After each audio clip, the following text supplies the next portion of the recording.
When getting started with embroidery, you want to pull from the number end of the 6-strand embroidery floss. When you pull from this end, it won't knot. I typically use 3 out of the 6 strands when I'm doing a stitch.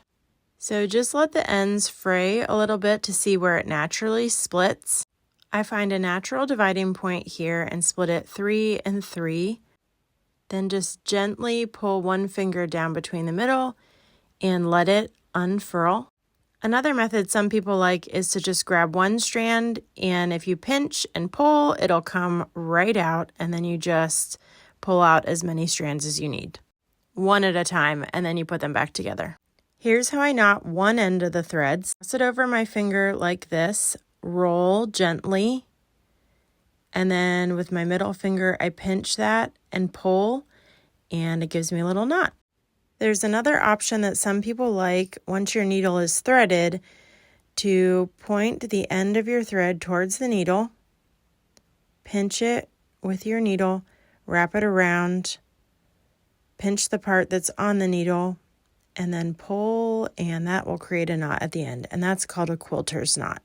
Now the trick to threading a needle, you're going to want to snip off the very end of your thread so all the ends are even. And then you want to wet the ends of your thread. Now this is a part you never see people do on camera, but this is how people have done it for centuries. I just lick the end of it, and then it goes right through the needle very easily. It's the simplest method, and if you were to learn from your mom or your grandma, you would have seen them do this in person. So that's why I'm showing you here. Once you do that, it will go right through the eye of the needle much more easily. And once you thread it through, then this little tail here is just going to hang loose while you stitch, and the other end will be knotted. While I stitch, I pinch the needle between my thumb and my first finger, and I notice that my middle finger kind of holds the eye of the needle so that this tail doesn't slip out. I just kind of pinch it against it so that it doesn't slip. And part of the reason you don't want to tie the ends together, you just want to knot in one end, is so that if you're stitching and say you make a stitch like this that is not as straight or not in the place that you want it to be, you make a mistake or something, you can take the needle off the end of your thread, and then you can just take your needle and pull your stitch out. We're going to flip it over and take the other one out.